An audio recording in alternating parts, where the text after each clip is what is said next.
Como vimos até agora, Hobbes é renascentista, Rousseau e John Locke são iluministas. Mas o iluminismo não para por aí, são outros filósofos iluministas que teorizaram sobre política e de alguma forma nos deixaram um legado. Nos renascentistas nós nos especificamos mais em Hobbes e Maquiavel, e em relação a Maquiavel foi bem longa a parte de Maquiavel, dada a importância dele. E nos iluministas eu falei dois contratualistas, é o caso de Rousseau e John Locke, um com o ideal de liberdade, da democracia não representativa, da soberania popular, e o outro com o liberalismo político. Veremos então mais alguns filósofos iluministas só para concluir essa nossa aula de filosofia política na Idade Moderna. Os dois outros iluministas que eu escolhi é Voltaire e Montesquieu, dada a importância de Montesquieu para o mundo contemporâneo. Só que Montesquieu não estava entre os contratualistas. Ele não discutiu qual a origem do Estado e que o Estado se concretiza a partir do contrato social como os contratualistas. Ele só teorizou acerca da política. E Voltaire também acerca do direito de liberdade de expressão, por exemplo.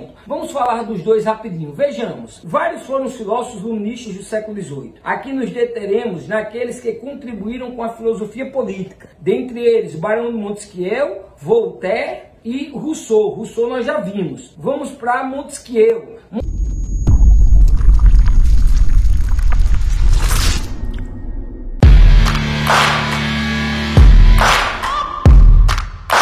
Montesquieu ficou conhecido pela divisão dos poderes. Já em Locke, se você não percebeu, eu trago agora novamente, já havia a divisão de poderes. Por exemplo, não cabia ao rei fazer as leis, cabia aos representantes do povo, que seriam eleitos pelo povo. Era a forma de democracia representativa. Mas ele não falou no poder dividido em três, na triparticipação dos poderes, com legislativo, executivo e judiciário. Isso quem falou foi Montesquieu. Montesquieu deixou esse legado para o mundo contemporâneo. Basicamente, a maior parte dos países ocidentais vive, segundo a teoria de Montesquieu, a partir da divisão dos três poderes. Nós, no Brasil, por exemplo, temos o poder executivo, que a nível federal é representado pelo presidente, temos o Congresso Nacional, Senado e Câmara, representando o poder legislativo, e temos o STF, o Supremo Tribunal Federal, representando o Judiciário. Isso vai descendo para o Estado, governador, deputados estaduais, a Justiça Estadual, para os municípios, o prefeito, os vereadores e a Justiça Municipal. Enfim, a triparticipação dos poderes foi uma teoria de Montesquieu. O poder executivo executa, administra, dirige, governa, o poder legislativo faz as leis, cria as leis,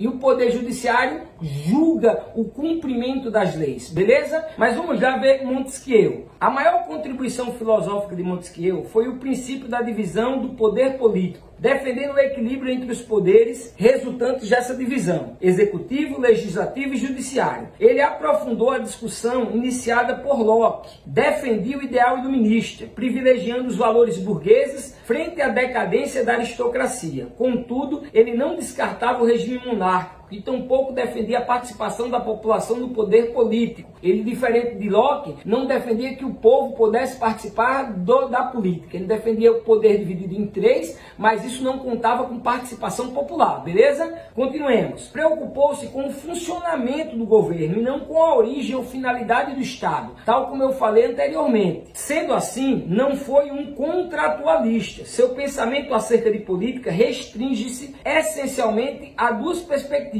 as leis e a questão do poder. Defendeu que a política deve ser desprendida da religião, mas não foi o primeiro a dizer isso. Ele só seguiu o que Maquiavel e os demais disseram, que religião e política têm que ser separadas, política pertence à natureza humana e não à natureza divina, ok? Então, retomando, defendeu que a política deve ser desprendida da religião à medida que as leis refletem as condições objetivas da vida. Montesquieu é claramente um iluminista. O iluminismo ataca o antigo regime, ataca as características da Idade Moderna. Como eu já cansei de repetir aqui neste nosso momento do curso, ataca a principal característica da Idade Moderna, que são os estados absolutistas, o poder absoluto dos monarcas, os reis com poderes absolutos. Ora, o que é que ele está dizendo? dizendo: ei, uma sociedade não é justa enquanto todos os poderes estiverem concentrados nas mãos de uma única pessoa. No caso, era o rei. A sociedade só pode ser justa quando os poderes forem divididos em três: executivo, legislativo e judiciário. Está aí o grande legado teórico de Montesquieu para a nossa política, para a política ocidental, para pensar a política ocidental e para, na prática, ser colocada tais teorias como, por exemplo, a da triparticipação dos poderes, ok? Ele foi firme em defender a divisão dos poderes. Não se importava com a forma de governo. Qual era a forma de governo? Desde que o poder fosse dividido em três. Podia ser uma monarquia, podia ser uma república, tanto faz, desde que houvesse a divisão dos poderes. Para ele, como ele valorizava as leis, o poder mais importante era o legislativo, para ele e para Locke. Só que em Locke havia no poder legislativo a participação do povo. Para Montesquieu, não. Esse povo não precisa participar.